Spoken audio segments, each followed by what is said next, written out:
pembacaan ayat suci Al-Quran yang akan dilantunkan oleh saudari Hanun. Kepadanya saya persilahkan.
Sadaqallahul-Azim.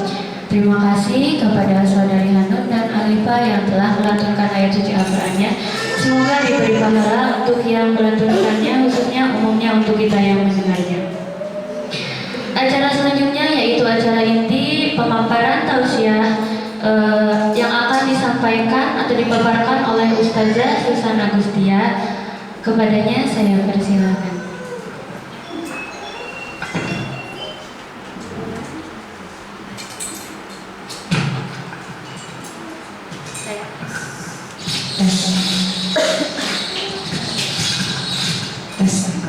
Ya, saya berdiri aja ya, ibu ke bapak. Bismillahirrahmanirrahim. Assalamualaikum warahmatullahi wabarakatuh. Waalaikumsalam warahmatullahi wabarakatuh. Ya, alhamdulillahirabbil alamin. Wassalatu wassalamu ala asyrafil anbiya'i wal mursalin wa ala alihi wa sahbihi ajmain amma ba'du. Alhamdulillah, puji dan syukur kehadiran Allah Subhanahu wa taala. Alhamdulillah, mungkin ini kali perdana saya bertemu dengan Bapak Ibu sekalian, para wali murid yang sekolah di Sekolah Gusti Azadi Al-Ghazali dan juga masyarakat yang berada di sekitar TDM ini ya. Alhamdulillah, berkat dan rahmat Allah kita dipertemukan dalam forum yang berbahagia ini. Semoga forum ini nantinya ada sesuatu yang kita bawa pulang dengan rahmat Allah, dengan berkah Allah. Ada yang kita bawa pulang untuk lebih kebaikan lagi bagi generasi kita yang akan datang. Amin. Salawat beserta salam kita haturkan kepada Nabi besar kita, Nabi besar Muhammad Sallallahu Alaihi Wasallam, beserta keluarganya, beserta untuk para sahabatnya, para tabi'in, tabi'ut tabi'in, para ulama sholih, ulama mutaakhirin, dan generasi seterusnya yang mereka itu semuanya mengikuti kiprah perjuangan Rasulullah, yaitu mendakwahkan Islam sehingga Islam bisa sampai ke tengah-tengah kita sampai detik hari ini. Alhamdulillah ya. Dan tentunya pun acara kajian hari ini pun sebetulnya kita sedang meneruskan apa-apa yang sudah dilakukan oleh Rasulullah ya, Nabi kita Muhammad SAW dan juga para sahabat, yaitu meneruskan dakwah Islam gitu ya, di mana dakwah Islam ini kita selaraskan dengan keinginan kita keberhasilan pendidikan di tengah-tengah anak-anak kita, terutama yang mereka akan menjadi generasi penerus kita ke depan, insya Allah ya. Ya, Bapak dan Ibu sekalian, sebelumnya perkenalkan nama saya Susan Agustia, dan di sini saya diminta diamanahi untuk menyampaikan mungkin sedikit tausiah untuk pengajian bulanan di sekolah ini. Dan sebetulnya saya bukan orang yang expert banget, kita di sini sama-sama sharing aja. Nanti Bapak Ibu juga boleh kalau ada yang mau mengungkapkan pendapatnya, gitu ya. Dan di sini saya tertarik untuk membahas tentang generasi Islam, generasi tangguh dan cemerlang, gitu ya. Nah, karena insya Allah kita di sini Muslim semua ya, Bapak Ibu, Muslim semua ya. Nah, tentunya pasti kita di sini ingin anak-anak kita di sekolah ini tuh berhasil pendidikannya, gitu ya. Berhasilnya itu ala-ala apa? Pasti inginnya berhasilnya ala-ala Islam, gitu ya. Karena kita tidak tahu usia kita sampai kapan, bisa jadi mungkin besok kita sudah tidak ada lagi, ya. Atau bahkan yang ada pulang dari sini kita dicabut nyawanya oleh Allah, gitu ya. Terus anak-anak yang kita tinggalkan bagaimana nasibnya, gitu ya. Yang paling kita takutkan adalah bukan nasib soal hal rezeki, hal keuangan atau harta, tapi yang paling kita takutkan adalah bagaimana pemahaman mereka, bagaimana kemampuan mereka dalam menghadapi hidup, bagaimana survival mereka dalam menjalani hidup ini, apakah nanti akan diridhoi oleh Allah atau tidak. Nah, itu yang kita khawatirkan. Nomor satunya Ibu ya, kalau soal harta, soal keuangan itu bisa dicari. Tapi kalau pemahaman tidak dipupuk dari awal, maka ini berbahaya sekali.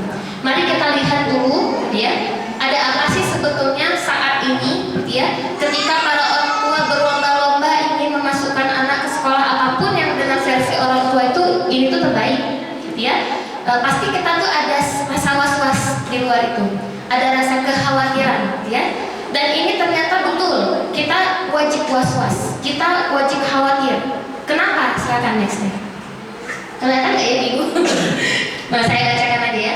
Ini data dari Kementerian Perlindungan Perempuan dan Perlindungan Anak, data dari tanggal 1 Januari hingga hari ini real time. Jadi kalau real time itu data terkininya itu masuk, gitu ya. Nah, di sini data tentang perbandingan jumlah kasus kekerasan di seluruh Indonesia. Dari Aceh hingga Papua, yang paling tertinggi adalah Jawa Barat. Nah, ini yang paling tinggi ini Jawa Barat. Ya, Jawa Barat, terus Jawa Timur, Jawa Tengah, ya. Jadi kasus kekerasan itu paling tinggi Jawa Barat. Next deh. Nah, ini data lagi dari kementerian yang sama, ya. Rata-rata perempuan korban kekerasan paling tinggi juga Jawa Barat. Kita di mana Bapak Ibu? Jawa Barat ya. Next lagi. Rata-rata anak korban kekerasan paling tinggi mana Bapak Ibu? Jawa Barat. Walaupun kita sering dengar berita kan dari Jawa mana gitu ya, Madiun, Magelang, segala macam, itu aja nggak habis pikir ya, kayaknya ya Allah ada ya jenis kriminalitas seperti itu, kayaknya nggak masuk akal gitu ya, di luar nalar kita, tapi tetap aja dari data terkini itu tahun 2024 paling tinggi Jawa Barat. Kekerasan apa ini? Korban rata-rata anak yang menjadi korban kekerasan. Kita sekarang sedang berada di dunia anak ya, sekolah anak-anak kita. Lanjut. Ini data lagi dari kementerian yang sama. Jumlah kasus berdasarkan tempat kejadian. Ini tempat ya. Nah, yang warna biru ini Ibu Bapak-bapak adalah rumah tangga. Jadi kejadian kekerasan yang terjadi itu paling besar di rumah. Bukan di sekolah, bukan di masjid, bukan di mana lagi ya, di jalanan. Yang paling tinggi itu adalah rumah, ya. Saya sebelah kanannya jumlah korban berdasarkan tempat kejadian, yang warna hitam itu rumah tangga. Gitu ya. Nah, jadi kalau sebelah kiri kasus itu berarti adanya pelaku di rumah. Kalau yang sebelah kanan adanya korban juga di rumah. Gitu. Makanya wajar kan banyak anak-anak yang kayak kabur dari rumah gitu ya. Kaburnya kemana? Mainnya ke orang-orang yang lingkungan narkobaan atau seks bebas gitu ya. Ke lingkungan yang gay, lesbi dan sebagainya. Karena ternyata secara data pun anak-anak kita tuh di rumah itu sudah bisa dikatakan tidak betah. Di sana ada perilaku kekerasan atau menjadi korban kekerasan. Next. Bentuk kekerasan yang dialami korban. Nah, yang mana biru tuh fisik, mungkin dipukul, dicubit, ditempelan, atau yang kemarin itu di Kalimantan apa yang nizam itu, yang dikurung berapa hari nggak dikasih makan, terus sampai matanya copot kan gitu ya, terus dimasukin ke karung dan sebagainya. Sedih sekali ya. Kalau yang warna hitam itu psikis, kalau yang warna hijau itu seksual. Jadi bentuk kekerasan yang dialami korban paling besar adalah kekerasan seksual. Dan ini terjadi sama anak-anak kita. Ngeri sekali ya Ibu ya. Next. Korban berdasarkan usia. Nah, kalau yang biru itu 0 sampai 5 tahun, yang hitam 6 sampai 12 tahun, yang hijau 13 sampai 17 tahun, yang orange 18 sampai 24, yang ungu itu 25 sampai 44, yang pink 45 sampai 59 dan seterusnya. Paling besar usia 13 sampai 17. Berarti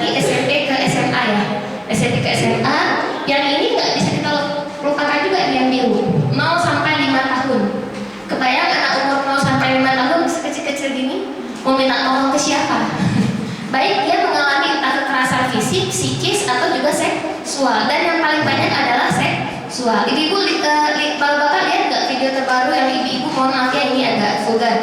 Seorang ibu yang mensodom anak laki-lakinya masih kecil, umur di bawah 5 tahun, untuk dijual videonya, video porno, biar dapat duit 15 juta. Tahu nggak ibu bapak berita itu? Tidak tahu baru. Itu belum begitu lama, mungkin belum 6 bulan ya, masih terbaru itu. Seorang ibu ke anak kandungnya, anak kecil kayak gini, aduh ya Allah saya gak kebayang ya. Dia mensodom anaknya, di videoin, untuk video itu dijual. Sekali video itu 15 juta demi uang, gitu ya. Nah, ini ada apa dunia ini ya? Kok ngeri sekali ya. Nah, terus yang kanan, korban berdasarkan pendidikan. Nah, yang paling tinggi itu yang ungu SLTA, yang oranye SMP, yang hijau SD, yang hitam tidak atau belum pernah sekolah, yang biru tidak diketahui, yang pink perguruan tinggi, dan seterusnya. Paling tinggi ternyata korban itu SMA, kedua SMP, ketiga SD. Nah, anak-anak kita pun walaupun ada yang masih balita, TK, SD, kedepannya mereka insya Allah kalau panjang umur akan jadi anak SMP kan? SMP, SMA, kuliah, dan seterusnya. Data korbannya sudah ada ibu. Jangan sampai anak kita mengantri sebagai data korban berikutnya. Na'udzubillah ini dunia pendidikan kita ini. Nah, kenapa saya berangkat dari fakta yang ngeri? Nah, 2 bulan ini saya keliling ke sekolah-sekolah yang ada di Cimanggung. Ceritanya itu kampanye tolak seks bebas, ya. Kampanye remaja tolak seks bebas ke remaja-remaja. Setiap sekolah saya tanya, adik-adik tahu nggak siksaan neraka yang paling ringan itu apa? Semua ngehuleng, gak ada yang tahu siksaan neraka yang paling ringan itu apa. Saya jelasin, di hadis disebutkan siksaan yang paling ringan itu adalah seseorang menggunakan sendal yang terbuat dari bara api, di mana sendal bara api itu menghancurkan tubuhnya, sama Allah diutuhkan lagi, hancur lagi, utuh lagi, hancur lagi, utuh lagi, sampai betul-betul dosanya habis. Kaget mereka. Mereka nggak tahu siksaan paling ringan di neraka itu apa. Terus saya tanya, kalau seks bebas, kalau berzina, kalau gay, kalau lesbi, itu dosa kecil apa dosa besar? Dosa besar, semua jawab gitu ya. Kalau dosa ringannya kayak tadi ngeri, gimana siksaan untuk dosa besarnya kayak krik pada dia? Ternyata saya menyimpulkan, kenapa orang itu mudah sekali melakukan maksiat karena nggak tahu hukumannya itu apa, baik di dunia maupun di akhirat. Saya tanya lagi, ini sebelum saya lanjut berikutnya ya. Saya tanya lagi ke adik-adik di sekolah, saya keliling sekolah-sekolah Cimanggung. Adik-adik tahu nggak hukum bagi berzina? Berarti kalau melakukan seks bebas, berarti dia melakukan zina.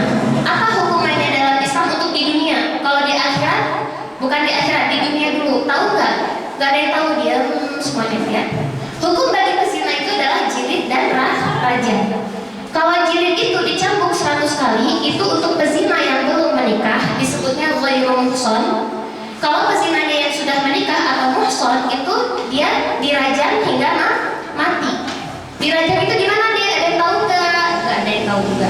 Saya bilang, dirajam itu seseorang dipanak sepenuh badannya, tersisa kepalanya doang, ditempatkan di tempat yang orang sering lalu lalang, contohnya alun-alun.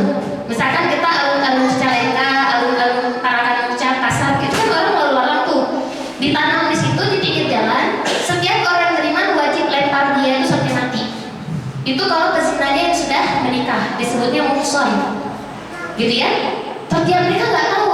Kalian sudah tahu belum sebelumnya atau baru tahu sekarang? Baru tahu sekarang. Jadi wajar kan Bu, anak-anak kita, remaja-remaja kita mudah sekali seks bebas, mudah sekali berzina, karena mereka nggak paham hukumannya itu apa dari Allah kalau mereka melakukan itu. Nah ini data-data ini kenapa banyak sekali, terutama Jawa Barat apalagi nih kita. Saya yakin seyakin-yakinnya anak-anak ini, orang-orang ini, mereka tuh nggak paham hukumannya dari Allah itu apa. Jadi nggak muncul rasa takut kepada Allah. Akidahnya tuh nggak kesentil gitu. Nggak kembali kepada akidah Islam, nggak kembali kepada Al-Quran dan As-Sunnah. Jadi melakukan itu tuh happy-happy aja. Lagi nge-trend nih. Nah di Cimanggung juga udah ada anak sekolah SMA yang lesbi, itu curhat ke saya. Dia bilang, gimana ya Bu, mau melepas pacar perempuan saya tapi saya nggak bisa. Serem nggak Bu dengar kayak gitu Pak? Udah ada yang lesbi anak sekolah, gitu ya.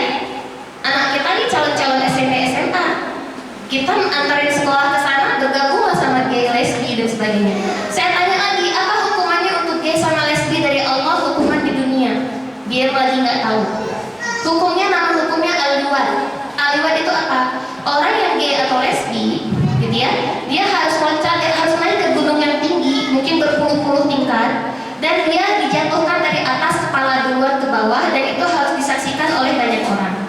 Jadi nanti masa yang melihat itu akan melihat bagaimana hancur otaknya, bagaimana darahnya keciprakan dan sebagainya. Itu harus dilihat sama orang-orang. Tujuannya apa? Agar orang-orang tidak mudah melakukan aktivitas gay atau lesbi.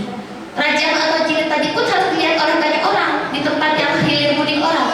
Supaya apa? Supaya orang lain tidak mudah untuk melakukan perzinahan atau seks bebas. Gitu ya. Ketika dia takut di dunia, maka di akhiratnya kan selamat kan? Gak perlu dihisab, gak perlu pakai sendal yang terbuat bara api yang lebih dari itu. Karena di dunia dia sudah merasa takut untuk melakukan seks bebas, gay, lesbi dan sebagainya. Takut kepada Allah itu adalah akidah, keterikatan kita kepada Allah. Ya, next deh. Ya. Nah ini data lagi pelaku berdasarkan jenis kelamin. Ternyata perempuan lebih banyak daripada laki-laki. Salah. Laki-laki, kebalik ya. Laki-laki lebih banyak daripada perempuan. Terus pelaku berdasarkan kewarganegaraan WNI lebih banyak daripada WNA. Pelaku berdasarkan hubungan, nah ini yang paling tinggi ini. Yang kuning itu pacar atau teman. Yang orange itu suami istri. Yang hitam itu orang tua. Yang ungu itu lainnya. Yang biru tidak diketahui. Nah jadi pelaku kejahatan yang paling banyak pacar atau teman. Berarti seks bebas ya Bu ya. Terus siapa tadi? Suami, pasangan ya, suami atau istri. Terus yang hitam itu adalah orang tua. Orang tua juga termasuk persentase besar yang melakukan kejahatan kekerasan. Tentunya kepada siapa? Yang lebih lemah ya anak, gitu kan? Nah kita nih para orang tua nih Bapak Ibu, jangan sampai kita para pelaku kejahatan di sini kepada anak kita. Nauzubillah ini zalim. Jadi boro-boro mau mikirin generasi cemerlang, generasi tangguh nan cemerlang, kita sendiri sebagai orang tua nggak membuat itu. Kita malah membuat ketakutan-ketakutan kepada anak kita akibat dari perbuatan-perbuatan kita, entah secara verbal, entah secara psikis, gitu ya, entah secara fisik dan sebagainya. Kita malah menghancurkan generasi kita sendiri. Nah, di sini kita bisa ketemu titik temu. Berarti kita bukan menyerahkan 100% keberhasilan anak-anak kita, generasi kita kepada pihak sekolah. Toh yang melakukan kejahatan itu di sini sekolah berapa persen ya? Bentar. Sekolah guru tuh sedikit banget nih. Guru tuh 580. Mana ya? Malah yang paling tinggi itu pacar, suami istri sama orang tua. Jadi nggak bisa kita menyerahkan 100% keberhasilan pendidikan anak kita kepada guru di sekolah. Paling besar malah orang tua. Ya, next deh. Nah tadi kita dibawa panas dulu dengan data-data kejahatan yang ada ya. Dan ini bisa jadi menimpa kita atau anak-anak kita. Menimpa kita maksudnya jangan sampai kita yang menjadi pelakunya, ya. Nauzubillah. Nah sekarang kita lihat role model anak-anak kita. Nah ada apa nih? Superboy. Saya nggak hafal semua apa ini. Yang nomor 2 apa ya? Ada Iron Man, ada Spider-Man, Batman, apalagi gitu ya. Berbagai macam. Nah anak-anak kita kalau nonton kayak mana Bu? Spider-Man, Superman, pokoknya yang superhero gitu kan. Apakah lebih banyak persen anak-anak kita nonton bagaimana sosok Abu Bakar, sosok Nabi Muhammad, sosok Umar bin Khattab, Ali bin Abi Thalib, Zubair bin Awam, Mus'ab bin Umair, Harun al-Rashid, Muhammad al-Fatih, Umar bin Abdul Aziz dan sebagainya. Anak-anak kita lebih banyak nonton yang kayak gitu atau lebih banyak nonton yang begini? Yang begini ya. Dianggapnya ini tuh pahlawan. Dianggapnya ini karakter masa kini, gue pengen jadi gitu. Jadi anak-anak kita tuh kayak disetting otaknya, sosok terbaik itu seperti ini. Bahkan ke baju-baju ya Bu ya, ke baju, ke tas. Nah kalau saya misalkan baju anak saya ada yang Superman itu karena murah harganya. Bukan karena lihat karakternya gitu ya. Karena pernah beli baju yang kayak Umar bin Khattab gitu di atas 100.000. Kalau yang Spider-Man itu cuma 35.000. Jadi ketahuannya rahasianya. Nah, jadi role model anak kita tuh sudah disetting kayak gini Bu, dari tontonan paling banyak itu. Jadi beban berat kerja guru tuh gede banget gitu ya. Guru di rumah jungkir balik, kok di rumah, di sekolah ya, jungkir balik ngedidik anak kita membentuk karakter. Begitu pulang ke rumah, tontonannya udah beda. Jadi bias lagi, balik ke sekolah dibentuk lagi, pulang ke rumah bias lagi, balik ke sekolah gitu terus. Ya nggak Bu? Ya nggak ibu guru? Mana ibu guru pastinya? Berat nggak ibu guru kerjanya? Berat. Jadi guru itu berat. Makanya kalau dalam Islam itu seorang ibu sebagai ibu dan pengatur rumah tangga, tapi juga ummu ajyal. Ummu ajyal itu adalah ibu pendidik generasi, baik generasi yang ada di rumahnya maupun juga generasi yang ada di luar rumahnya. Jadi pendidikan anak kita tuh bukan semata-mata beban guru, tapi juga beban orang tua, masyarakat di sekitar. Semuanya tuh harus bekerja sama, gitu ya. Emangnya para guru bisa gitu Bu menetaskan angka kekerasan tadi Bu? Gak bisa kan, semuanya harus kerjasama, gitu ya. Nah, ketika role model anak kita diarahkan kepada superhero ini, datangnya dari mana Bu? Amerika. Padahal Amerika itu kenapa bikin film kayak gini? Mereka itu untuk pangkal sulam yang terjadi di sana. Apa yang terjadi di sana? Pembunuhan terjadi setiap 22 menit di Amerika tuh. Pemerkosaan terjadi setiap 5 menit. Perampokan terjadi setiap 49 detik. Ada yang pernah tinggal di Amerika ya Ibu? Kalau buka warung kelontongan gak aman di sana tuh, harus punya senjata di sana. Pencurian terjadi setiap 10 detik dan negara menghabiskan 674 miliar US dollar per tahun untuk menangani kriminalitas. Berarti masalah nggak sih itu buat negaranya? Masalah kan, karena masalah makanya diciptakanlah superhero ini. Dan lagi kita ngikutin gitu. Padahal kita sudah punya role model, Ibu. Nomor 1 siapa?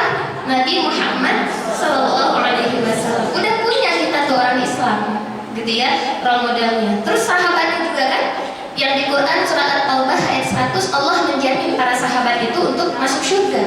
Kenapa kita nggak ikutin yang sudah dijamin masuk surga? Kalau Spider-Man, Superboy dan lain sebagainya dijamin masuk surga nggak tahu kan? Dan itu fiktif pula gitu ya, bukan tokoh asli. Ya gitu ada orang bisa terbang kayak gitu, terus Spider gitu ya.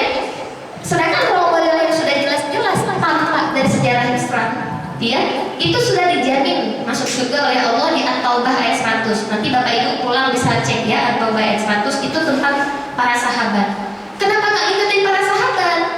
Kan nanti kehidupan abadi selama-lamanya itu di akhirat, dimana di akhirat itu cuma ada surga dan neraka. Nah, kita di sini di dunia sebentar lagi mati kok, ngantri gitu ya. Kenapa nggak ikutan yang udah jelas-jelas mereka itu dijamin masuk surga? Secara logika ringan aja, betul nggak Bapak Ibu? Ya kan tinggal ikutin aja yang udah dijamin masuk surga, ngapain ikut-ikutan yang nggak jelas gitu, seperti itu ya. Next.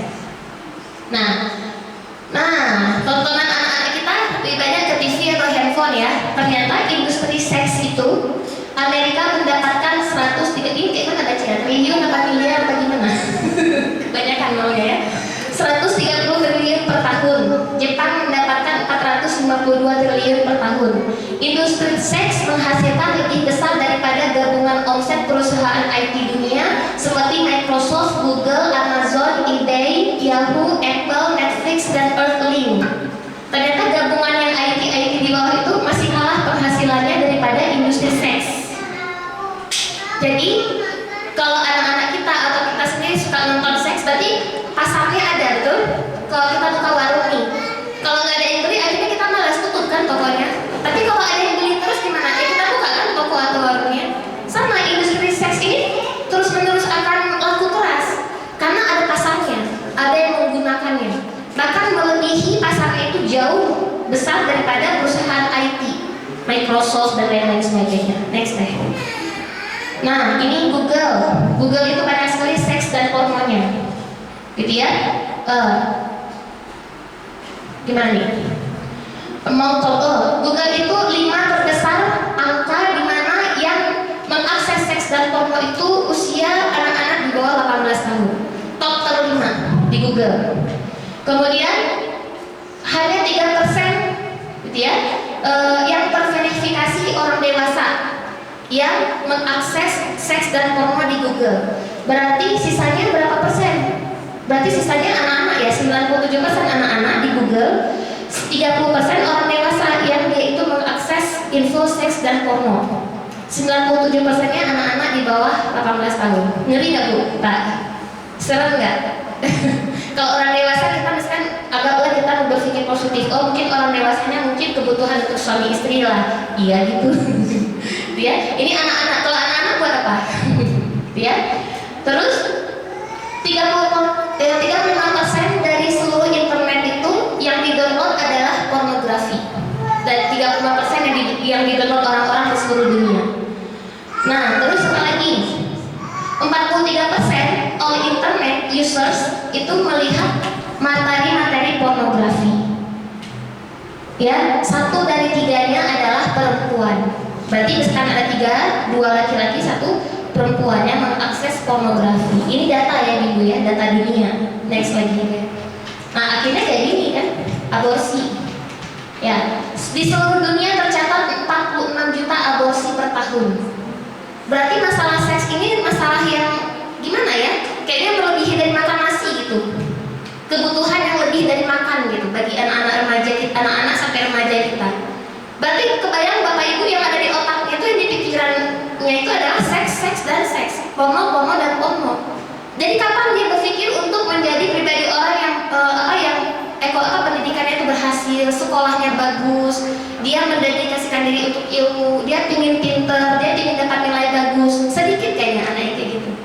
Lebih banyak anak-anak yang berpikir pada hal-hal yang seks, porno.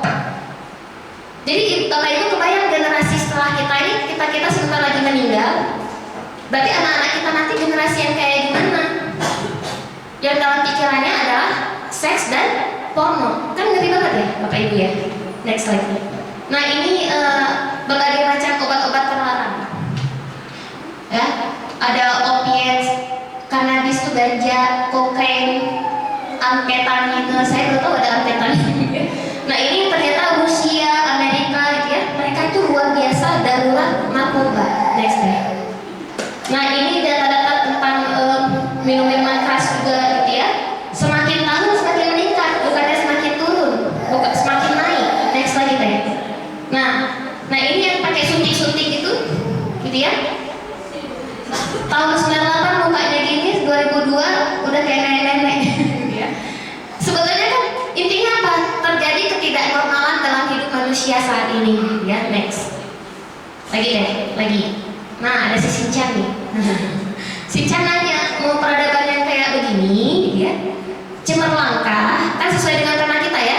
Generasi Islam, generasi tangguh dan cemerlang. Tapi fakta hari ini kayak gini. Jawa Barat apalagi? Cemerlang nggak kita generasi kita saat ini? Sedangkan sisa usia kita dikit lagi.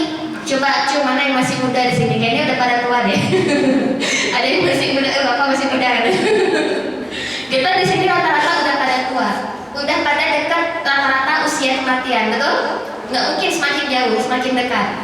Kita udah mau dekat mati kayak gini, anak-anak kita kondisinya tadi kan data 2024 loh yang saya tampilkan, bukan data tahun-tahun dulu ya, 2024 terbaru, terkini, real time, terupdate, ya. Kita udah mau dekat mati, anak-anak kita kayak gitu. Jadi gimana nih Bapak Ibu? Jadi kita harus berlari kencang lagi nih untuk menanamkan akidah kepada anak-anak kita. Karena itulah satu-satunya pegangan mereka untuk mereka itu selamat baik di dunia maupun di akhirat. Gak ada yang lain, gitu ya. Soal mereka misalkan kurang jago matematika, fisika, kimia itu bisa dikejar. Kalau mereka udah pegang teguh akidah, mereka akan ingin berusaha untuk menjadi yang terbaik di mata pelajaran apapun, gitu ya. Nah, saya juga ngerasa sebagai ibu punya anak 3 cowok semua jagoan semua, kuliah lagi S3 Pak Ibu ya. Kuliah lagi S3 bukan pintar banget, menangis saya kuliah itu gitu ya. Kerjaan PR ini saya menangis gitu ya. Tapi kenapa pengen kuliah lagi? Karena pengen nambah lagi pengetahuan, pengen lebih pintar lagi, pengen lebih bisa bermanfaat lagi buat orang banyak. Nah kalau kita udah pegang akidah gitu ya, apa ya, ekspektasi kita, semangat kita tuh gede gitu, energi kita tuh akan besar.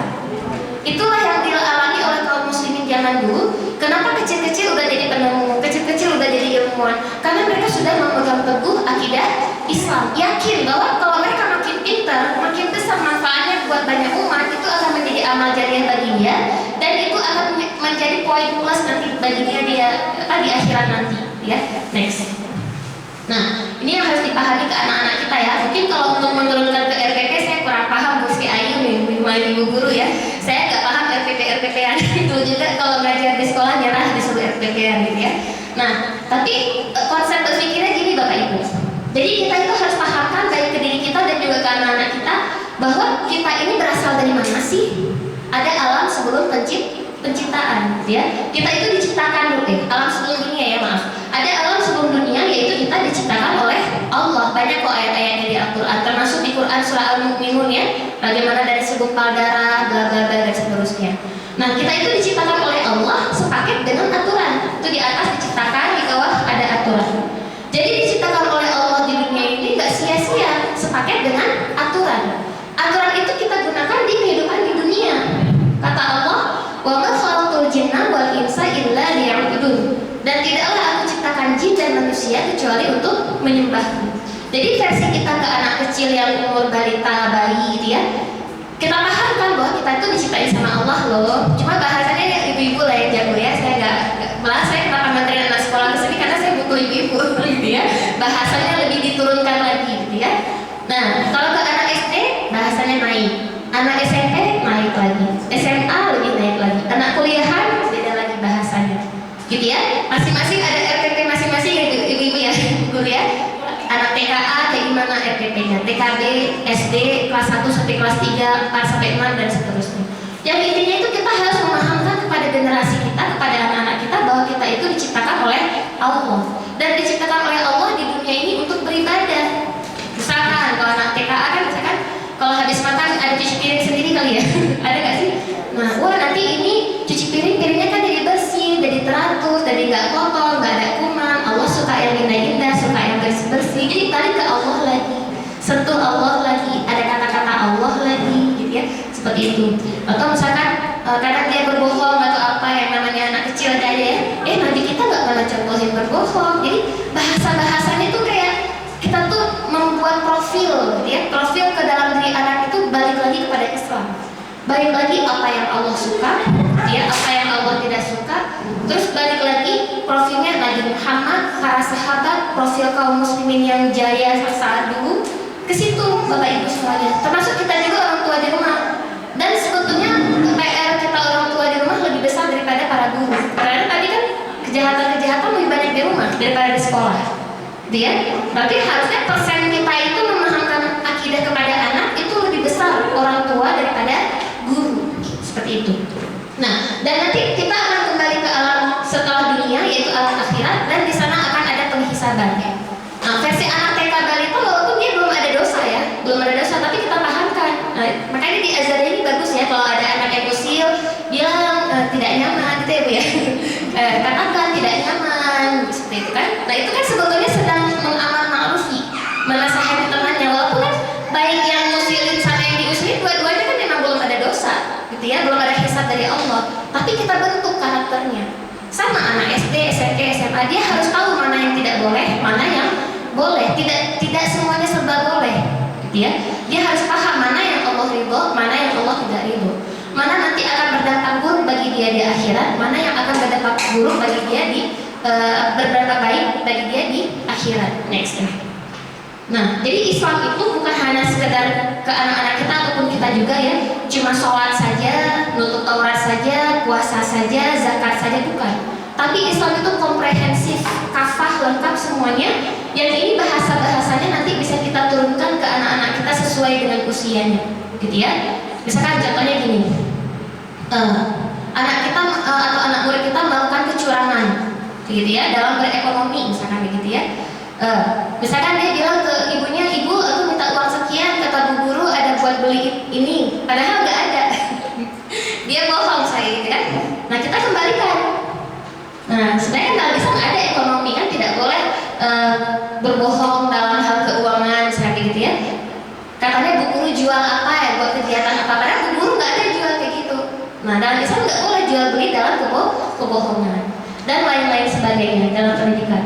Jadi Islam itu ada hubungan dengan Allah, ya, ada hubungan manusia dengan dirinya sendiri dan manusia dengan yang lainnya, itu perkara aturan. Tapi kalau perkara akidah, ya, yang seperti tadi bahwa meyakini Allah sebagai Tuhannya, Allah memberikan aturan di dunia dan Allah akan menghisab nanti di akhirat, dan ini sangat berkaitan erat dengan iman kita kepada Allah, gitu ya, Nabi dan Rasul, malaikat, kitab-kitabnya, hari akhir, qada baik dan qada buruk. Seperti itu ibu. Ini yang harus kita tanamkan kepada anak-anak kita. Next.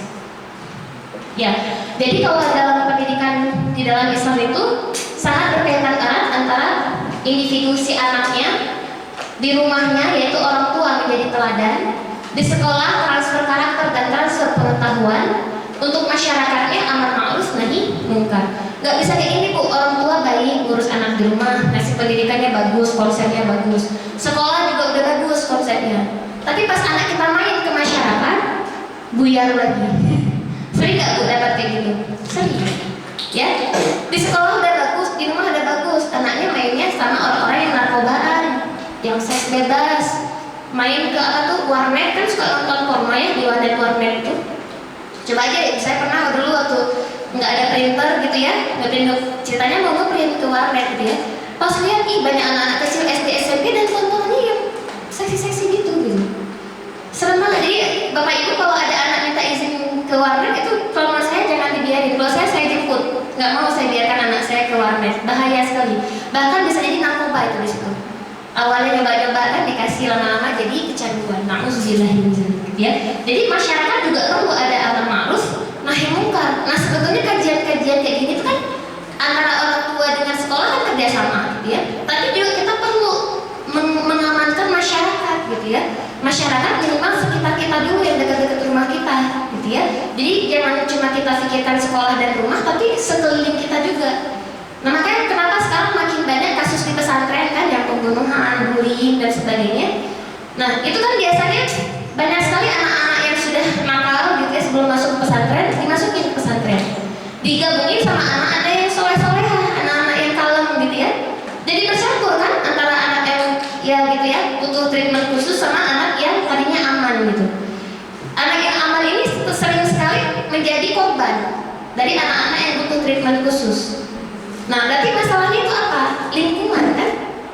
Nah gitu, bukan si sistem sekolahnya. Kalau sistem sekolah kan udah bagus kan, dari jam bangun tidur, sholat duha, sholat apa gitu ya, kan sistemnya udah bagus. Tapi selingkungannya itu gitu. Nah, kalau saya kayak pesantren itu harusnya anak yang ada treatment khusus itu harusnya dipisah dulu. Kalau dia sudah aman, baru digabung ya. Karena kasihan anak yang aman, jadinya korban akhirnya. Seperti itu. Sama juga kayak kita nih, di Azadi anak-anak kita udah aman. Dia saya lihat bagus gitu ya. Jadi kalau saya lihat anak saya kan di TKA, jadi konsepnya itu ada talqiyan fikriyan kalau dalam Islam. Jadi talqiyan fikriyan itu gini, memastikan setiap anak dia paham nggak sih, kan kalau jam berapa tuh misalkan Askar punya masalahnya apa, coba ungkapin, coba selesaikan. Jadi kan diajarkan untuk menyelesaikan masalah tuh anak. Nah itu dalam Islam itu juga termasuk bagian dari talqiyan fikriyan. Jadi talqiyan fikriyan itu per anak, guru itu memastikan dia tuh paham betul apa yang harus dia lakukan.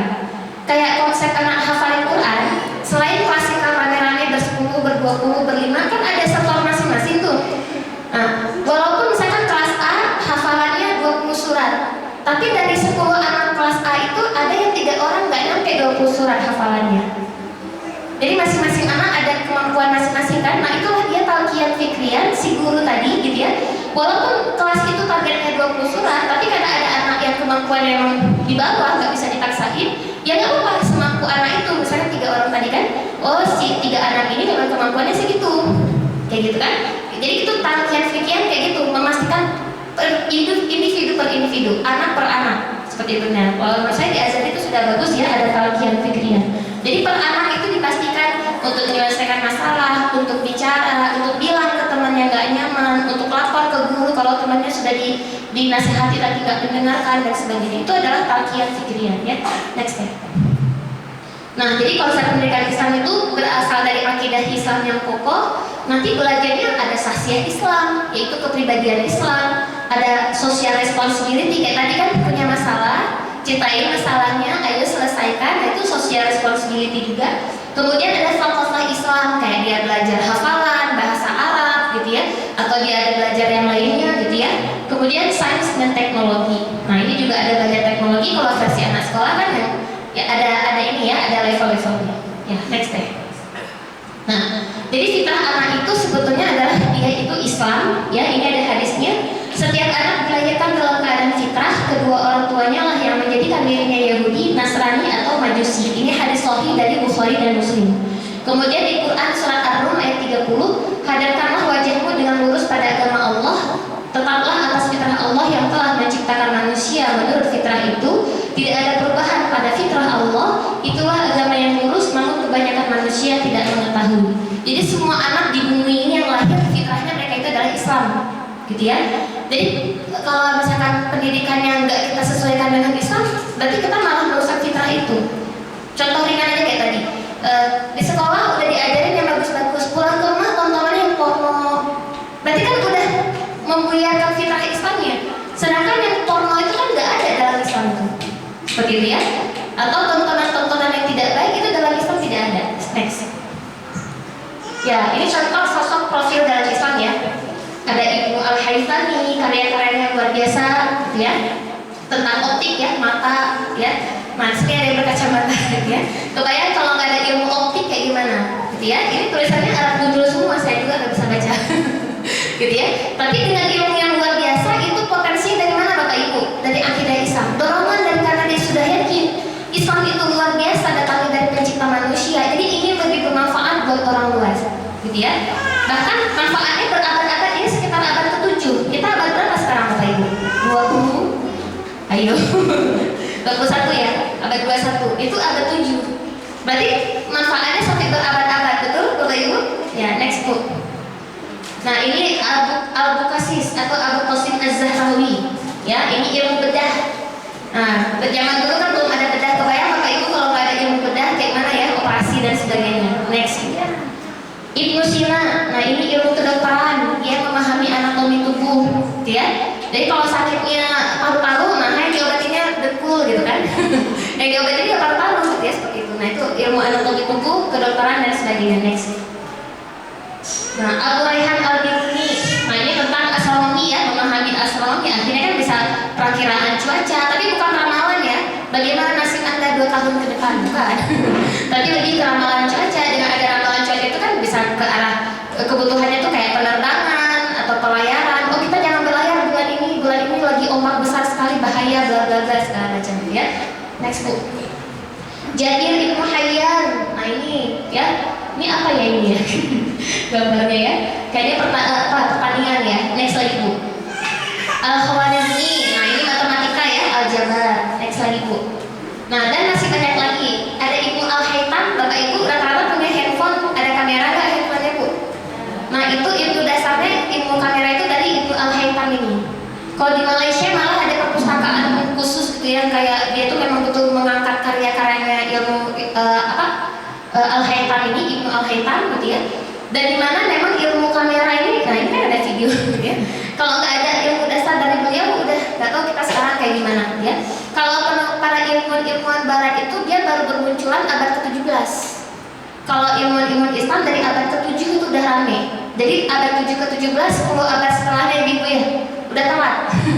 Kita lebih dulu Ibu, kaum muslimin ya. Next, belum dulu. Ada Muhammad Al-Fatih. Muhammad Al-Fatih itu dari balita udah ditanamkan dalam pemikirannya, kamu penakluk Konstantinopel. Setiap hari, setiap dia bangun tidur, siang, malam, dia diingetin dia itu adalah penakluk Konstantinopel. Kenapa? Karena Rasulullah dulu menjanjikan yang bisa menaklukkan Konstantinopel, pemimpinnya adalah pemimpin terbaik dan pasukannya adalah pasukan terbaik. Menaklukkan Konstantinopel buat apa? Agar bisa masuk dakwah Islam ke sana. Gitu. Karena memang temboknya itu luar biasa ya penjagaannya. Muhammad Al-Fatih ini dari kecil ditanamkan terus, gitu ya. Bahkan dia dari di perut ibunya pun sudah sama ayahnya itu sering dibisikin gitu ya, kamu adalah penakluk Konstantinopel ya. Akhirnya betul, di usianya masih belia 18 tahun dia berhasil menaklukkan Konstantinopel. Anak-anak kita sekarang 18 tahun ngapain Bu? Itu 18 tahun bisa menaklukkan Konstantinopel yang masa itu tuh sama besarnya kayak Amerika gitu. Sebuah kekaisaran yang diadidaya gitu ya. Nah, seorang anak 18 tahun dia mampu memimpin pasukan dengan kecerdasannya, dia bikin strategi gimana caranya bisa mengangkat ratusan kapal, nyeberangin pulau ya, sehingga sampai ke Selat Bosphorus. Disitulah kekalahan pertama pasukan Konstantinopel, gitu ya. Nah, anak-anak kita 18 tahun ngapain aja, gitu ya. Nah, berarti kan sangat berpengaruh sekali bagaimana perlakuan kepada mereka dari usia balitanya. Sedangkan fakta zaman now anak-anak balita mengalami kekerasan seksual, fisik, psikis. Orang-orang mau mikirin mendakwahkan Islam ke seluruh dunia, betul Bu? Untuk menyelamatkan tubuh dia aja dia nggak ada daya upaya. Yang kisah Hazam itu Ibu tahu kan, Hazam Kalimantan apa mana sih itu? Anak-anak TK ya itu ya, yang dia dikurung sama ibu tirinya, nggak dikasih makan di hujan-hujan lebat. Setelah itu dia didorong sampai meninggal terus dimasukin ke karung, gitu kan? Nah Alhamdulillah, ngeri sekali. Dan itu Indonesia loh gitu ya, bukan lebih barat gitu ya, itu Indonesia orang bisa sekejam itu gitu ya. Ada Umar bin Abdul Aziz. Umar bin Abdul Aziz itu Bu, di masa pemerintahannya itu gak ada satupun orang miskin, gak ada satupun orang yang berhak menerima zakat, saking makmurnya gitu ya. Nah orang-orang kayak gini tuh kenapa bisa begini? Karena kembali kepada akidah. Dia ingin melakukan suatu hal yang luar biasa karena kembali kepada mengingat Allah, takut kepada Allah, ingat nanti di akhirat akan seperti apa. Jadi kembali ke situ lagi semuanya. Harun al-Rashid, nah luar biasa juga ya di masa pemerintahannya.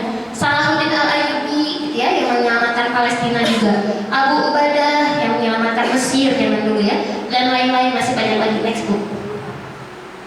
Ya, nah ini di akhirnya saya ingin mengajak kepada Bapak Ibu semua kita merenung ke Quran surah Ali Imran ayat 110. A'udzubillahi minasyaitonirrajim. Kuntum khairal ummah ukhrijat lin-nasi ta'muruna bil ma'ruf wa tanhauna 'anil munkar wa tu'minuna billah. Kamu adalah umat terbaik yang dilahirkan untuk manusia karena kamu menyuruh berbuat yang ma'ruf dan mencegah dari yang munkar dan beriman kepada Allah. Jadi umat Islam ini adalah umat terbaik. Kalau tadi temanya generasi Islam, generasi tangguh dan cemerlang, betul harusnya itu disematkan kepada generasi Islam, generasi terbaik yang sudah disematkan oleh Allah di Quran surat Ali Imran ayat 110. Tapi masa kini Bu, generasi Islam generasi terbaik nggak Bu? Itu pelaku-pelaku yang tadi itu banyak Muslim, banyak anak-anak Muslim, orang tua Muslim.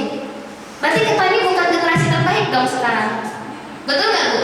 Padahal Allah sudah sematkan di dalam Al-Quran Ali Imran ayat 110, umat Muslim ini adalah umat terbaik. Terbaiknya dengan apa? Amal ma'ruf nahi munkar dan mengajak kepada keimanan kepada Allah.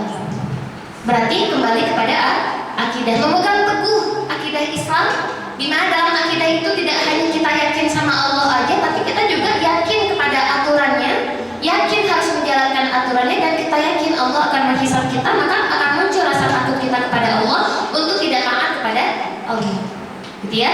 Nah jadi banyak sekali kejahatan-kejahatan tadi karena nggak takut sama Allah, jadi nggak ada keimanannya kepada Allah, nggak muncul rasa ketakwaannya kepada Allah. Nah ini tugas berat Bapak Ibu guru dan juga Bapak Ibu orang tua wali semuanya, sama saya juga di sini wali murid juga gitu ya. Nah ini PR besar kita Bapak Ibu semua, bagaimana membuat anak-anak kita itu memang betul-betul dia paham betul dia punya pencipta yaitu Allah, dan Allah itu mengatur dia, mengatur hidup dia, dan Allah itu akan menghisab dia nanti di yaumil akhir. Kayak gitu. Walaupun versi dia belum balik ya, kan insya Allah kalau dia panjang umur nanti akan balik ke depannya, gitu ya. Seperti itu. Jadi kita harus menanamkan itu terus-menerus gitu ya. Karena iklan buruknya itu sekarang ini lebih banyak daripada iklan baik. Kalau udah buka TV, buka handphone, buka laptop, lebih banyak iklan buruk apa iklan baik Ibu?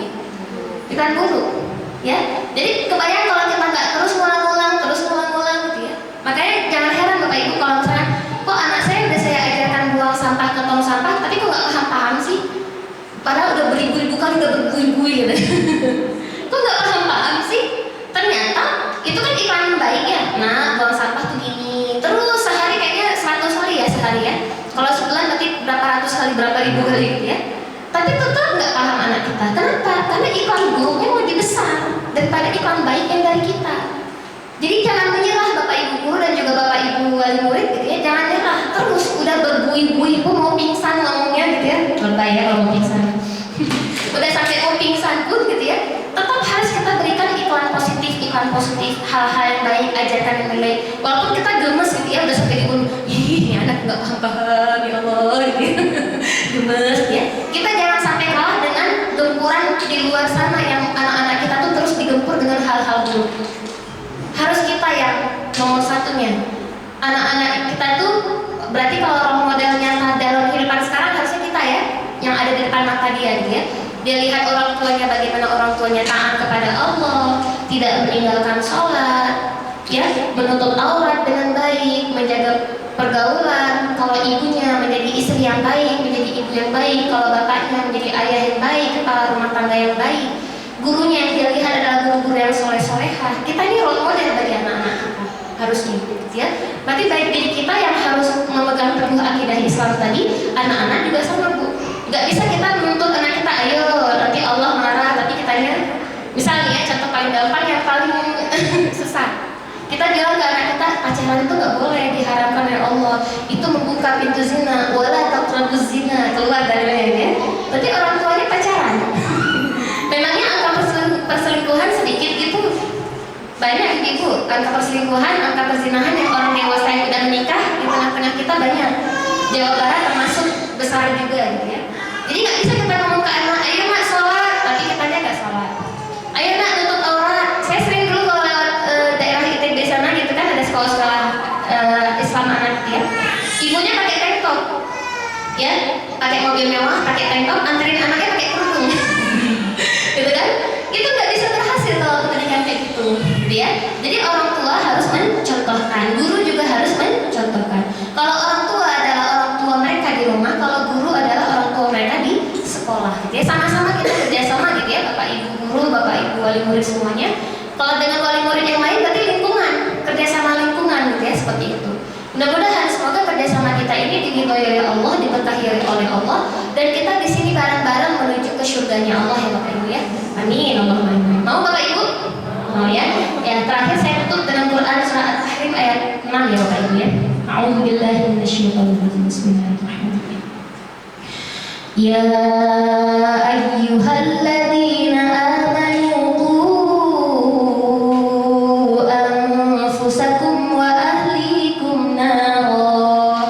Wahai orang-orang yang beriman, peliharalah dirimu dan keluargamu dari api neraka. Naran waquduhan nasu wal hijarah. Api neraka yang bahan bakarnya adalah batu-batu, manusia dan batu-batu. 'Alaiha malaikatun ghilabun syidad. Di dalamnya ada malaikat yang keras lagi kasar. La ya'sunallaha ma amarahum. Yang mereka tidak akan mendurhakai Allah terhadap perintah kepada mereka. Wa yaf'aluna ma yu'marun. Dan mereka pasti akan melakukan apa yang diperintahkan kepada mereka. Nah, itu ibu ya. Jadi bapak-bapak juga, jadi kita harus pelihara diri kita dan keluarga kita dari api neraka. Yang kita tahu tadi sudah saya sampaikan bahwa api neraka itu siksaan paling ringannya itu adalah kita menggunakan sendal yang terbuat dari bara api yang menghancurkan seluruh tubuh, diutuhkan lagi, hancur lagi, utuh lagi, hancur lagi, utuh lagi sampai dosa kita betul-betul habis. Berarti kalau dosa besarnya gimana ibu, bapak? Menyiksa anak kita dosa besar enggak? Nah itu menyiksa secara fikih, secara fisik. Kalau nggak memberikan pendidikan akidah yang baik kepada anak, menyiksa anak nggak bapak ibu? Menyiksa juga. Itu nggak secara fisik, tapi secara kejiwaan dia, pola pikir dia. Dimana pola pikir itu akan melahirkan pola sikap.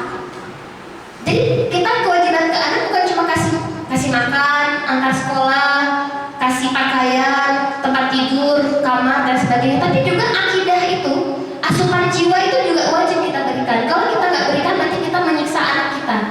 Terus kita meninggal, berarti kita meninggalkan anak-anak kita yang dalam kondisi keimanan yang lemah. Itu lebih berbahaya bapak ibu daripada bapak ibu nggak ninggalin harta gitu ya. Kalau harta itu bisa dicari, tapi kalau kejiwaan gitu ya, ikatan dia dengan Allah, dengan penciptanya itu lebih besar persennya gitu ya. Nah ini ibu, kalau kita sama ini mungkin ada yang kurang, termasuk saya juga ya, kita beristighfar bapak ibu semuanya. Barangkali mungkin kita ada kurang-kurang dalam mendidik anak-anak kita. Sampai ini kita masih kurang menanamkan akidah kepada anak-anak kita. Kita terlena dengan agenda kita masing-masing. Bapak-bapak yang sibuk dengan pekerjaannya, ibu-ibu dengan nyucinya, masaknya dan sebagainya. Pokoknya nyerahin ke sekolah ya pokoknya pilih sekolah yang baik dah, dianggap aman. Padahal tanggung jawab terbesar itu adalah pada orang tua. Maka mulai dari ini marilah kita sama-sama bertaubat. Ternyata kita kurang memberikan asupan jiwa yang terikat dengan akidah tadi, ya. Bukan cuma ngasih makan, ngasih sekolah dan sebagainya, tapi juga asupan pola jiwa, pola pemikiran dia kepada akidah Islam. Itu juga kita berdosa bapak ibu semuanya. Mari sama-sama kita bertobat mulai saat ini, ya. Ya ayyuhalladzina amanu tubu ilallah. Wahai orang-orang yang beriman, bertobatlah kepada Allah. Tubu ilallah. Tubu ilallah taubatan nasuha.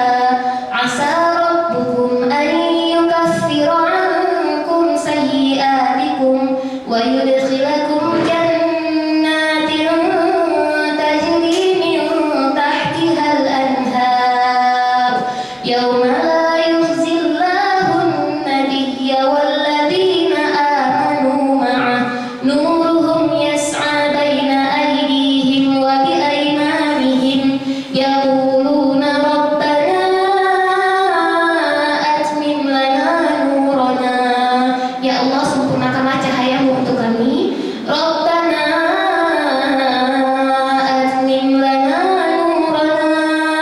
Rabbana atmim lana nurana waghfir lana innaka ala kulli syai'in qadir. Shadaqallahul azim. Alhamdulillah. Untuk materi dari saya sekian dulu, mungkin nanti bisa dikembangkan di tanya jawab barangkali ya. Saya kembalikan dulu kepada Ibu MC.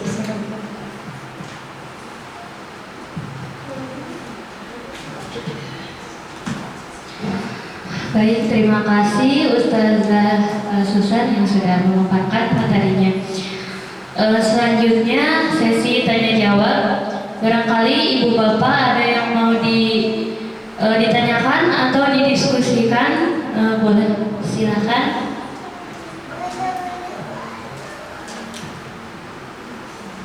Dari bapak-bapaknya atau ibu-ibunya atau ibu guru juga, barangkali ada yang mau ditanyakan. Udah jelas semua kayaknya.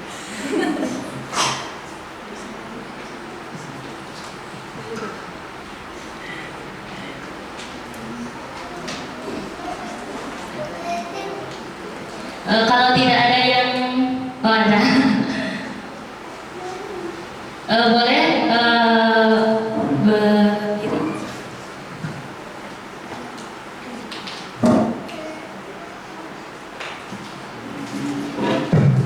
Bismillahirrahmanirrahim. Assalamualaikum warahmatullahi wabarakatuh. Perkenalkan, saya Radit, wali dari Nadi di TKB dan Dalil di SD kelas 2. Izin bertanya, mungkin ngajak diskusi lah.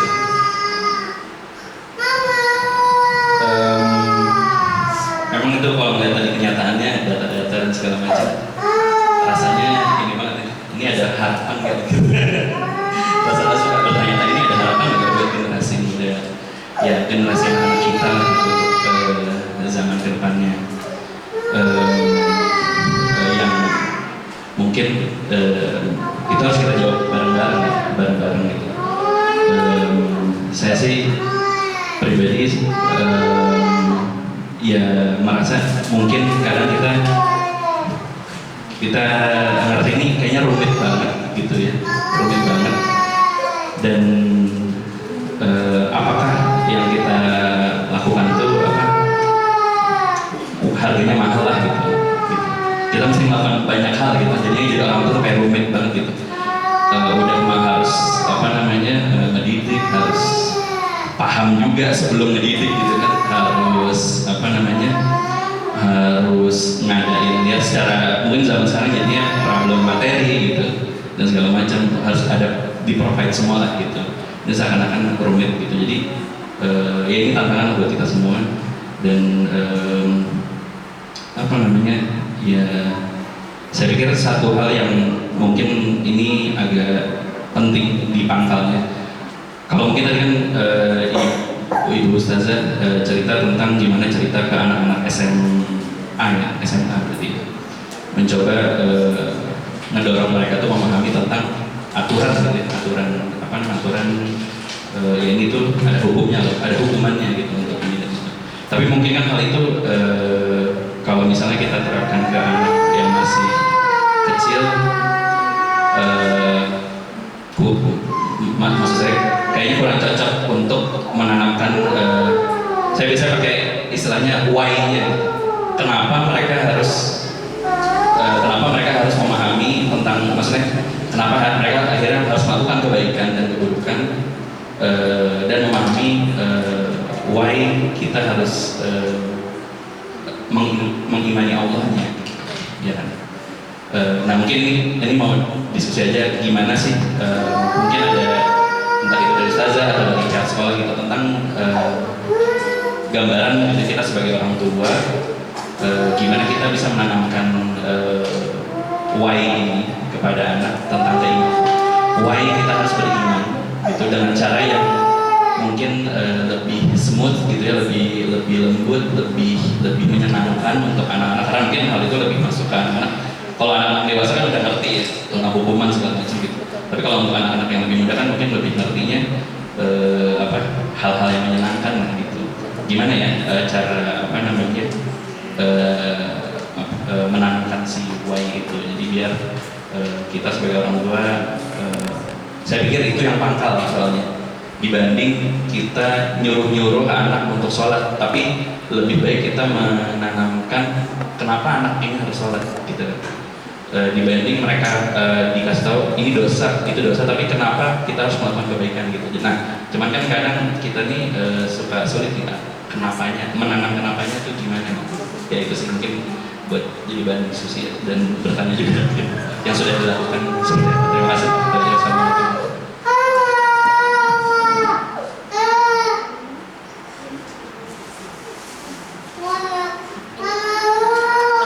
Mau langsung dijawab atau ada yang mau bertanya ditampung dulu Ustaz? Ada yang mau bertanya lagi, pertanyaannya kita tampung dulu. Jika tidak ada, kita langsung jawab saja. Ya, Saya anaknya berdiri biar kelihatan semua. Kalau dulu udah kelihatan. Ya, ya betul seperti yang tadi Bapak sampaikan. Memang menanamkan why ini yang penting, gitu ya.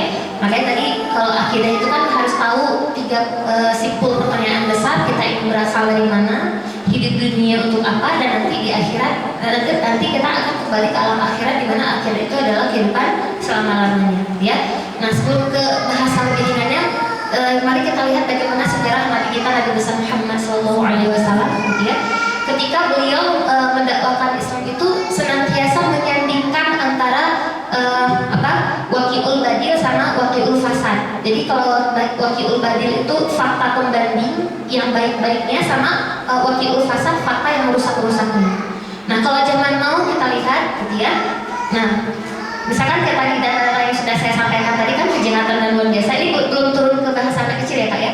Nah, jadi itu Ibu bisa memahami, wow, luar biasa bahaya ya, ngeri banget. Bahkan kalau ini di dalam rumah malah gitu. Jangan sampai nih kita jadi kayak begitu kan. Berarti kan bukan cuma warning untuk anak, orang tua juga gitu ya. Nah, itu Bapak Ibu coba sekarang kita bandingkan dengan fakta yang ada saat ini di Palestina. Ada nggak pernah kita dengar orang tua yang sampai membunuh anak, seks bebas, pergaulan bebas, bahkan mereka dibom habis-habisan gitu ya? Atau yang belum lama di dekat sini juga TBN katanya ada yang bunuh diri ya, di Tarkan Muncul juga ada yang bunuh diri, karena entahlah apa masalahnya, tapi biasanya yang bunuh diri itu rata-rata kebanyakan karena ini ekonomi biasanya, gitu ya. Ada kan yang sekeluarga bapak guru matematika ngajak istri sama anak bunuh diri, gitu ya, atau yang lain-lain, itu kebanyakan karena perkara ekonomi. Kita bandingkan dengan orang-orang di Palestina, mereka udah hancur lebur kayak gimana ekonomi? Gak sebanding dengan orang-orang yang bunuh diri tadi yang kita lihat di Indonesia lah.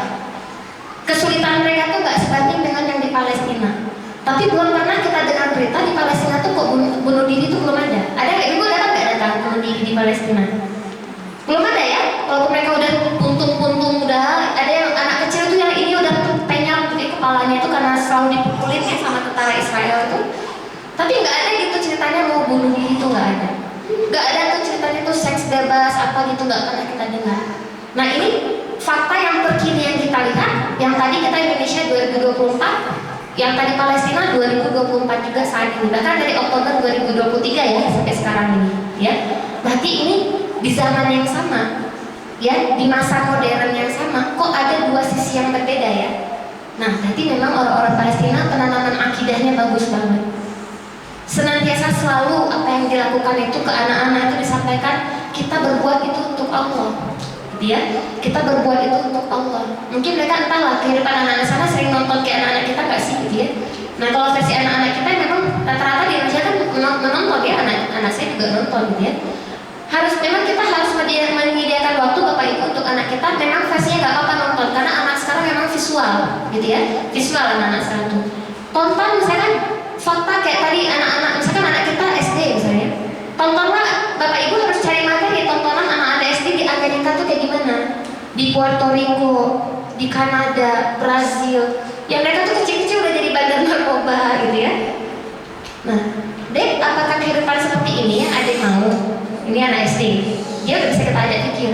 Jadi nontonnya itu fakta yang terkini yang anak SD lagi. Kalau anak balita, janganlah kita tunjukin yang bandar narkoba dan sebagainya, jangan dulu ya. Tapi lebih ke arah, misalkan gini, anak kita yang balita tuh pasti semarah-marahnya orang tua, apalagi ibu, dia balik ke kita kan, suka meluk kita. Berarti kita tuh idola banget lah buat anaknya, ya. Sesekali itu kita perlu tunjukkan, misalnya dia melakukan kesalahan apa, ibunya nggak suka atau bapaknya nggak suka. Ya kalau bahasa Parani mungkin dari raut wajah, gitu ya, dari raut wajah, bukan dengan memukul, ya. Jadi ya misalkan kita gampang meluk, adek, peluk, belai dan sebagainya, tapi karena dia melakukan kesalahan yang kita sudah bilang ini nggak boleh begitu dan sebagainya, tapi dia belum terpatri ya, belum masuk ke dalam benaknya. Sesekali kita ada perlu waktu sekali-kali yang kita jadi nggak peluk, gitu ya, bukan dengan memukul. Nanti kan dia heran, kenapa? Kan kalau anak saya kan, bunda, gitu ya, ditarik-tarik pipinya ya. Kenapa? Bunda nggak suka ada kayak gitu, itu tuh nggak baik. Allah juga nggak suka kalau kayak gitu. Misalnya dia ada kesalahan apa, gitu ya. Nah jadi selalu kita sadarkan kalau anak balita itu kan belum paham. Kita bilang alam akhirat belum paham ya. Mungkin kalau kita jangan kecil dulu kaki Allah segede mana kan suka nanya gitu ya. Akhirat tuh kayak gimana? Di sana banyak susu nggak, banyak coklat nggak? Ya kan susah kan ke balita itu kan. Tapi lebih ke arah apa yang disukai dan apa yang tidak disukai oleh Allah. Walaupun dia belum paham Allah tuh kayak gimana sih gitu ya. Belum paham, tapi terus kita ulang-ulang. Karena yang namanya anak kecil memang pengulangan Bapak. Dia belum masuk ke benak. Jadi kalau dalam pendidikan Islam tuh anak umur 7 ke bawah, ya 7 ke bawah itu banyak pengulangan-pengulangan. Udah mulai umur 7 tahun baru dia mulai dikasih tanggung jawab. Kayak gitu. Seperti itu. Jadi ada tahapan usianya juga level. Dan kadang-kadang ini tahapan usia ini kadang beda psikolog, beda level lagi ya, beda kayak ada berbeda mazhab gitu. Gitu ya dalam psikologis. Tapi intinya kalau dalam Islam 7 tahun ke bawah itu kita banyak melayani anak. Apa yang dia mau kita layani. Walaupun diajarkan kemandirian, iya betul. Tapi kalau dia belum mandiri, ada yang belum bisa, bukan kita marahi, tapi kita tunjukkan raut wajah aja. Gitu ya. Oh ini berarti jadi dia bisa melihat, oh kalau dia melakukan kesalahan ini, muka ibunya atau ayahnya berubah nih. Berarti ini salah. Jadi biar aja itu terulang terpatri, nanti lama-lama menjadi karakternya dia seperti itu ya. Nah, kalau saya kurang sepakat, kalau sekarang itu katanya ada pendidikan seks anak ya. Kalau saya kurang sepakat ya kalau dan itu udah masuk ke sekolah-sekolah, dikasih tahu ini alat vital perempuan kayak gini, alat vital laki-laki begini, kayak ini nggak boleh masuk ke sini. Bahkan ada sampai ke foto-fotonya. Ada kan di buku sekolah SD juga ada pernah kedapatan gitu ya. Nah itu saya kurang sepakat kayak gitu. Emang betul kita jaga anak-anak kita yang balita yang SD juga, jangan sampai dia ada orang yang melakukan hal-hal tertentu pelecehan seksual ke dia. Tapi caranya bukan ngasih foto-foto kayak tadi. Itu malah kayak ngajarin gitu. Kayak sekarang kan berita-berita kronologi pembunuhan malah dijelasin ya detil per detil. Begini, langkah pertama, langkah kedua. Jadi malah kayak ngajarin orang cara membunuh gitu. Harusnya itu nggak perlu udah aja seperti ada kasus pembunuhan dah gitu ya. Ada kasus pelecehan seksual udah. Jangan dijelasin pertama-tama pelaku membuka bajunya. Itu kan kayak mancing orang ingin melakukan itu. Nah, sekarang tuh memang gempurannya luar biasa ya Bapak Ibu ya. Jadi luar biasa gitu ya. Bahkan sampai banyak guru juga yang bilang ke saya, musuhnya guru di sekolah itu gadget memang. Karena guru di sekolah udah jungkir balik menanam kebaikan, begitu anak pegang gadget udah ini lagi. Saya liatin YouTube Kids ke anak saya, gitu ya. YouTube Kids-nya yang 4 tahun ke bawah. Tapi kan kartun bayi tuh, kartun bayi tapi di dalamnya apa orang tuanya laki-laki sama laki-laki atau perempuan sama perempuan. Diajarkan gay sama lesbi. Siapa yang bikin kartunnya? Orang luar ya. Terserah mau orang dunia antah berantah mau bikin kartu kayak gimana pun terserah. Tapi kenapa kok diizinkan masuk ke anak-anak kita? Bapak Ibu juga pasti nggak memungkiri. Kita lagi nonton YouTube apa misalkan, memang penting lagi nonton. Tiba-tiba lewat yang porno, cuing, gitu ya. Ditontonan kartun anak kita nggak gitu. Udah kita setting nih Upin Ipin, gitu ya. Riko, Nusarara, iklannya kan, cuing, gitu ya. Yang itu walaupun cuma berapa detik masuk ke otak anak-anak kita. Makanya memang akhirnya pendampingan full itu betul-betul saat ini berat-berat luar biasa gitu ya, pendampingan full. Selebihnya karena tadi kita ada, misalkan kalau ayah harus mencari nafkah, bahkan sekarang tidak sedikit juga para ibu yang harus mencari nafkah gitu ya, kayak gitu karena kita memang kehidupannya semakin sempit, semakin terhimpit gitu ya. Ibu juga turun tangan dari nafkah, akhirnya porsi untuk menemani di situ Bapak Ibu. Ya. Makanya nanti akhirnya dikembalikan kepada pilihan-pilihan kita. Kalaupun kita harus bekerja atau punya aktivitas yang lain, gimana caranya yang bisa itu kita bisa tetap banyak mendampingi anak kita. Kalau saya lebih memilih ngajar online di rumah, ngajar Quran kan berbagai, walaupun judulnya berbagai negara gitu ngajarnya, tapi sambil ngajar saya sambil gendong anak, sambil nunggu anak kayak gitu kan, nemenin dia tidur dan sebagainya. Bahkan kalau misalnya ada yang berantem tuh kan, mute dulu, dia kenapa? Atau tutup dulu kameranya, padahal tuh judulnya lagi ngajar, tapi tetap multitasking, telinga tetap mendengar ini yang baca Qurannya bener nggak tajamnya, tapi sambil ngurusin dia ada yang berantem dulu gitu, ada yang ngerujukan gitu ya. Nah gitu, mungkin terutama di ibu paling besar ya, karena kalau bapak mau nggak mau memang harus keluar rumah gitu ya, jarang kan ada pekerjaan dari bapak yang di dalam rumah itu jarang gitu ya. Kalau bapak memang harus mau nggak mau banyaknya di luar rumah. Para ibu inilah yang kita yang persennya harus lebih besar. Jadi kalau dalam Islam itu bapak itu seperti kepala sekolah, ibu itu seperti para gurunya.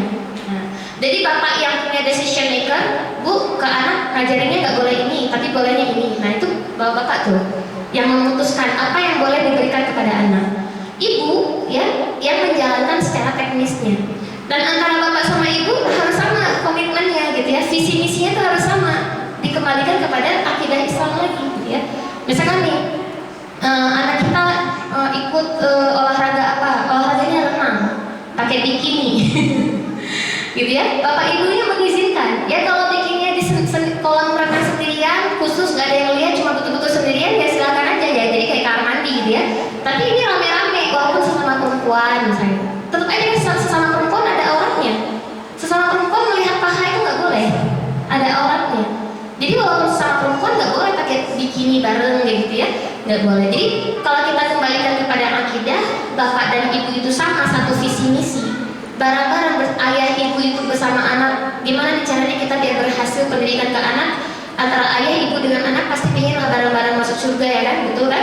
Di doa-doa kita kan kita pengen anak kita soleh-soleha gitu ya, menjadi, kalau yang laki-laki menjadi pemimpin bagi kaum yang beriman dan ingin dipertemukan lagi, dikumpulkan lagi oleh Allah nanti di surga. Pasti kalau udah niatnya kayak gitu, tujuannya seperti itu, kita pasti akan menyingkirkan hal-hal yang salah dalam hal pendidikan anak-anak kita di rumah kayak gitu barangkali bapak.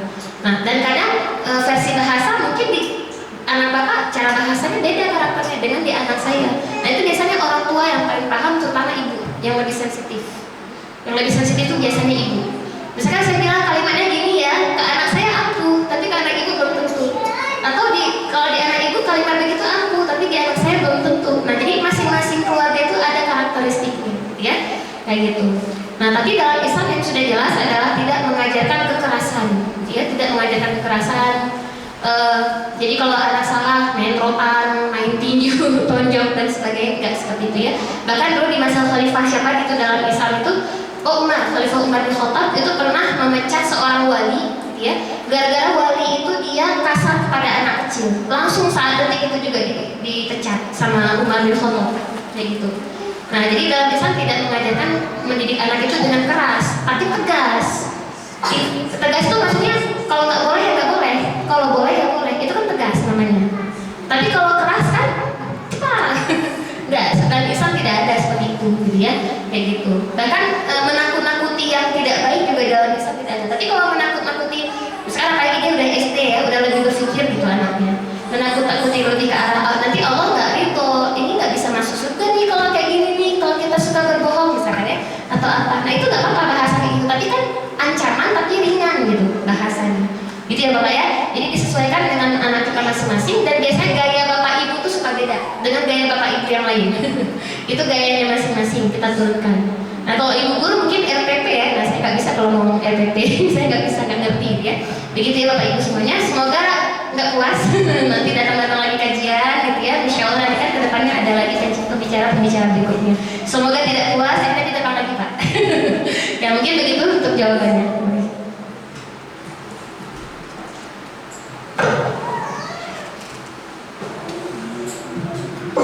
Alhamdulillahirrahmanirrahim.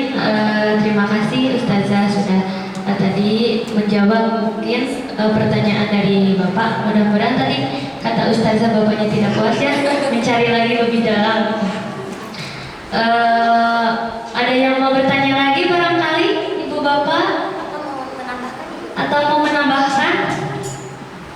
sepertinya sudah mulai lelah. Alhamdulillah ya.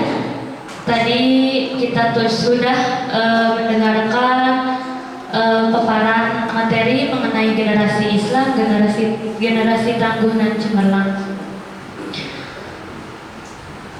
Untuk itu mungkin acara sudah selesai, serangkaian acara demi acara sudah terlewati. Kita akhiri saja. Tidak ada yang mau disampaikan lagi, Ustaz. Kita akhiri saja dengan doa tutup dengan membacakan istighfar sebanyak 3 kali. Astagfirullahaladzim, astagfirullahaladzim, astagfirullahaladzim. Saya sebagai pembawa acara mungkin minta maaf kalau ada salah kata atau ada salah penyampaian dalam membawakan acara pada hari ini. Terima kasih. Saya tutup dengan doa Allahumma fiqil aqwamit thoriq. Assalamualaikum warahmatullahi wabarakatuh.